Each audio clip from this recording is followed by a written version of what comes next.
Salve Maria. Tratado da verdadeira devoção à Santíssima Virgem Maria. Capítulo 4. Natureza da perfeita devoção à Santíssima Virgem Maria. Toda a nossa perfeição consiste em sermos conformes a Jesus Cristo, em nos unirmos e consagrarmos a Ele. Por isso, a mais perfeita de todas as devoções é, indubitavelmente, aquela que nos conforma, nos une e nos consagra mais perfeitamente a Jesus Cristo. Ora, de todas as criaturas, Maria é a mais conforme a Ele. Por conseguinte, a devoção que, dentre todas as demais, melhor consagra e assemelha uma alma a Nosso Senhor, é a devoção à Santíssima Virgem, sua Santa Mãe. E quanto mais uma alma for consagrada a Maria, tanto mais o será a Jesus Cristo. É por isso que a perfeita consagração a Jesus Cristo não é mais que uma perfeita e inteira consagração da alma à Santíssima Virgem.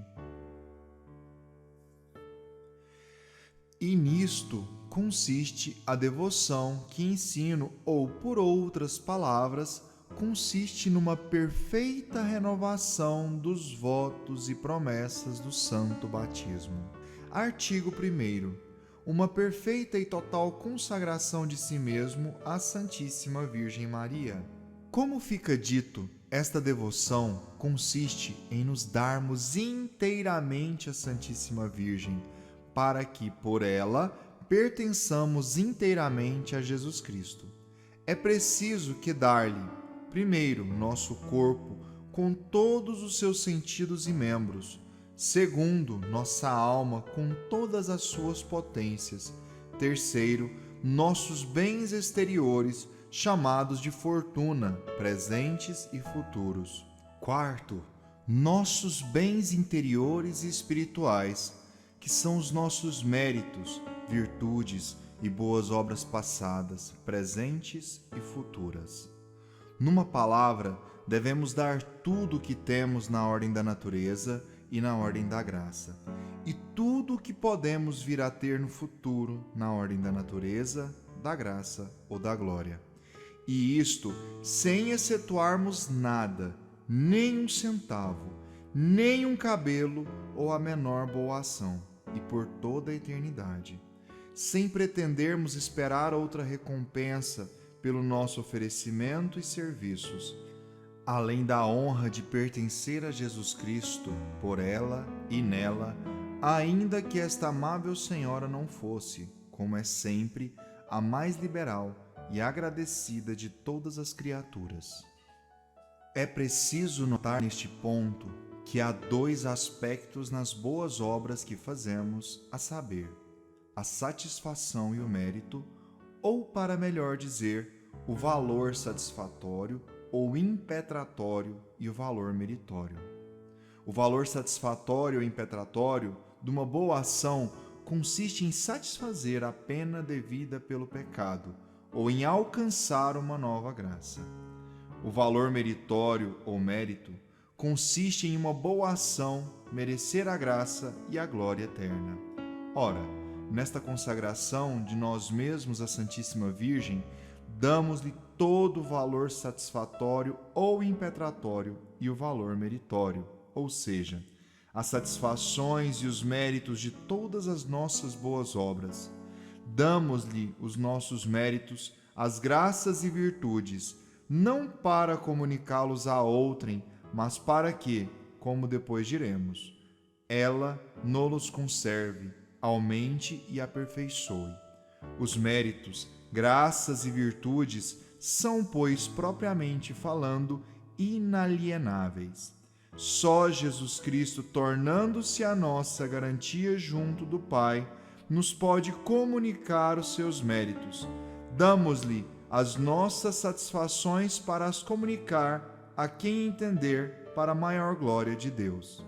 Daqui segue, primeiro, que por esta devoção damos a Jesus Cristo tudo o que lhe podemos dar, fazemo-lo da maneira mais perfeita, visto ser pelas mãos de Maria, e damos assim muito mais do que pelas outras devoções em que lhe consagramos parte de nosso tempo, ou parte das nossas boas obras, ou parte das nossas satisfações e mortificações. Aqui tudo fica dado e consagrado, até mesmo o direito de dispor dos bens interiores e das satisfações que se ganham com as boas obras de cada dia. Isto não se pede nem mesmo numa ordem religiosa. Na vida religiosa, dão-se a Deus os bens de fortuna pelo voto de pobreza, os bens do corpo pelo voto de castidade, a vontade própria pelo voto de obediência e, às vezes, a liberdade física pelo voto de clausura.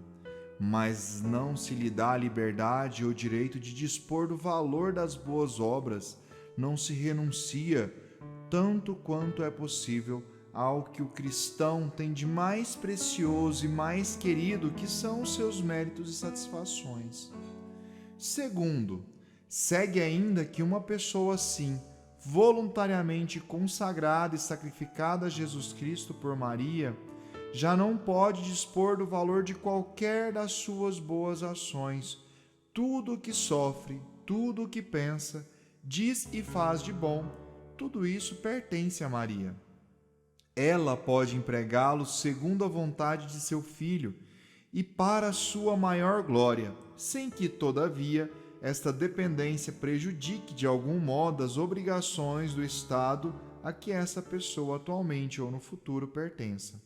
Por exemplo, as obrigações de um sacerdote que, por seu ofício ou por outra razão, deve aplicar o valor satisfatório e impetratório da Santa Missa a um particular, pois dessa doação total só se faz conforme a ordem que Deus estabeleceu e os deveres de Estado.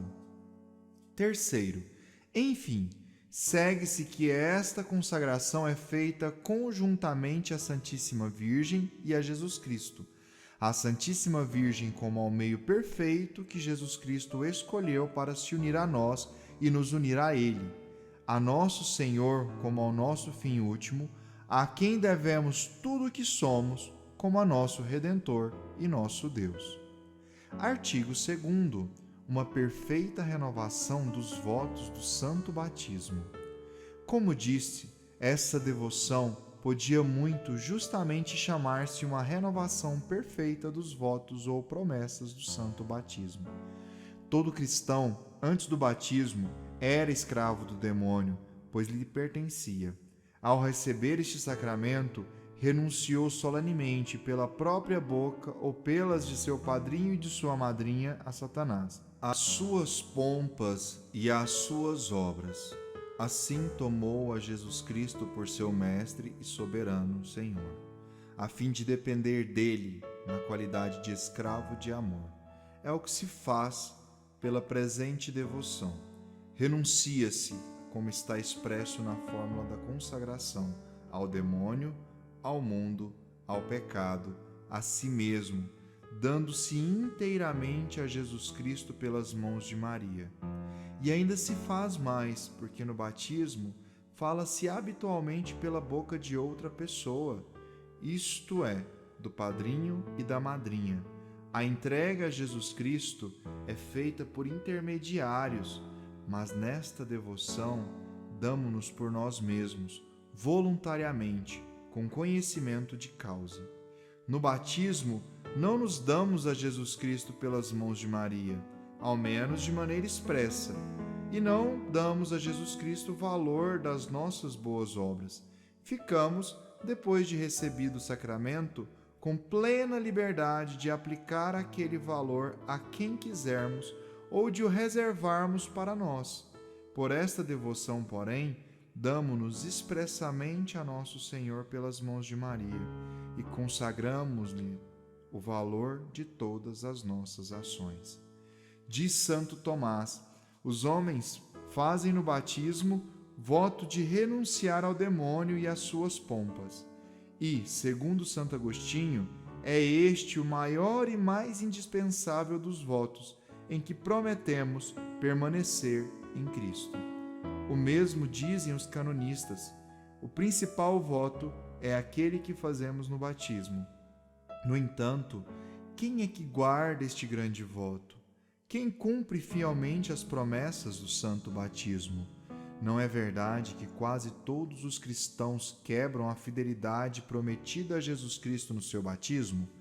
Donde provirá este desregramento universal, senão do esquecimento em que se vive das promessas e compromissos do batismo e do fato de que quase ninguém ratifica por si mesmo o contrato de aliança que fez com Deus por meio de seus padrinhos? Isto é muito verdade.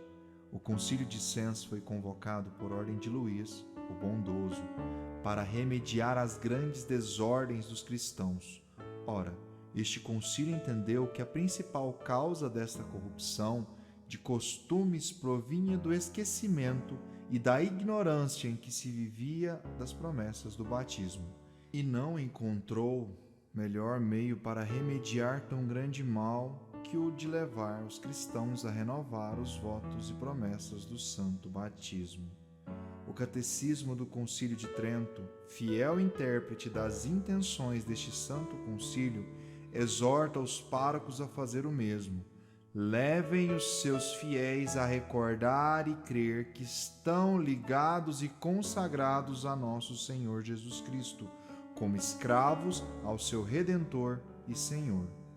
Ora, os concílios, os padres da Igreja e até a experiência mostram-nos que o melhor meio para remediar os desregramentos dos cristãos é lembrar-lhes as obrigações do seu batismo e fazer-lhes renovar os votos que nele emitiram. Portanto, não é bastante razoável que façamos agora, de uma maneira perfeita, mediante esta devoção e consagração a nosso Senhor, por meio de sua Mãe Santíssima? Digo de uma maneira perfeita, porque ao consagrarmos-nos a Jesus Cristo, nos servimos do mais perfeito de todos os meios, que é a Santíssima Virgem. Respondendo a algumas objeções. Não se pode objetar que esta devoção seja nova ou indiferente. Não é nova, pois os concílios, os padres e vários outros autores antigos e modernos falam desta devoção a Nossa Senhora, ou renovação dos votos do batismo, como de coisa praticada antigamente e que aconselham a todos os cristãos. Não é indiferente ou sem importância, porque a principal fonte de todas as desordens e logo da condenação dos cristãos vem do esquecimento e do abandono desta prática. Poderá alguém dizer que esta devoção, fazendo-nos dar a Nosso Senhor, pelas mãos da Santíssima Virgem, o valor de todas as nossas boas obras, orações, mortificações e esmolas, nos impossibilita de socorrer as almas de nossos parentes, amigos e benfeitores? Em primeiro lugar, respondo que não é de crer que os nossos amigos, parentes ou benfeitores sejam prejudicados pelo fato de nos termos dedicado e consagrado sem reservas ao serviço de Nosso Senhor e da sua Santa Mãe. Pensá-lo seria fazer uma injúria ao poder e à bondade de Jesus e Maria, que saberão muito bem socorrer os nossos parentes, amigos e benfeitores com o nosso pequeno tesouro espiritual ou por outros meios. Em segundo lugar, esta prática não impede que se reze pelos outros, quer sejam vivos ou mortos, embora a aplicação das nossas boas obras dependa da vontade da Santíssima Virgem, mas pelo contrário, levar-nos-á a orar com mais confiança, precisamente como uma pessoa rica que tivesse entregado toda a sua fortuna a um grande príncipe para o honrar melhor. Suplicaria com mais confiança a este príncipe que desse esmola a algum dos seus amigos que lhe a pedisse. Daria até prazer ao príncipe por proporcionar-lhe assim ocasião de mostrar seu reconhecimento para com uma pessoa que se despojou para o revestir e que se fez pobre para o honrar. O mesmo se deve dizer de Nosso Senhor e da Santíssima Virgem. nunca se deixarão vencer em gratidão. Dirá talvez outro: se dou à Santíssima Virgem todo o valor das minhas ações para que eu aplique a quem quiser, será talvez preciso que sofra muito tempo no purgatório. Esta objeção, que nasce do amor próprio e da ignorância acerca da liberalidade de Deus e da Virgem, destrói-se por si mesma. Uma alma fervorosa e generosa que preza mais os interesses de Deus que os seus, que dá a Deus sem reservas tudo o que tem, sem poder dar mais, que só anseia pela glória e pelo reino de Jesus por Maria, que se sacrifica inteiramente para o conseguir. Essa alma generosa e liberal haverá de ser castigada no outro mundo por ter sido mais liberal e mais desinteressada do que as outras? De modo algum. É para com essa alma, como veremos mais adiante, que nosso Senhor e sua Santa Mãe são mais liberais neste mundo e no outro, na ordem da natureza, da graça e da glória. É necessário vermos agora, o mais brevemente possível, os motivos que nos devem tornar recomendável esta devoção, os maravilhosos efeitos que produz nas almas fiéis e as suas práticas.